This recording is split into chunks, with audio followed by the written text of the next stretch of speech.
কাউকে আল্লাহ সন্তান দিয়ে পরীক্ষা করে, কাউকে না দিয়ে, ঠিক কিনা? কাউকে ধনী বানিয়ে, কাউকে গরিব বানিয়ে, ঠিক কিনা? কাউকে সাদা বানিয়ে, কাউকে কালো বানিয়ে, ঠিক কিনা? কাউকে ক্ষমতাশীল বানিয়ে, কাউকে দরিদ্র বানিয়ে, ঠিক কিনা বলেন? সবটাই পরীক্ষা, যে যে অবস্থায় আছে এটা পরীক্ষা। আল্লাহ দেখে কোন অবস্থায় থেকে আমরা কি করি। কিন্তু আসল মালিকানা কার? ক্ষণস্থায়ী বাড়ির মালিক, ক্ষণস্থায়ী গাড়ির মালিক।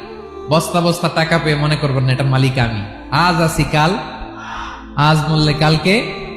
আহা, এই তো দুনিয়া। লাহু মা ফিস সামাওয়াতি ওয়া মা ফিল আরদ। যা আছে তিনি মালিক। এজন্য আমার আমার কম বলবেন।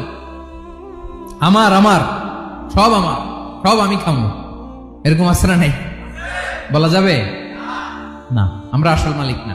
এই কিছুদিনের জন্য আছি, মুসাফিরি জিন্দিগি, সফরময় জিন্দিগি। আজ আছি কাল নাই, চলে যাব, থাকতে আসি নাই, তাই না?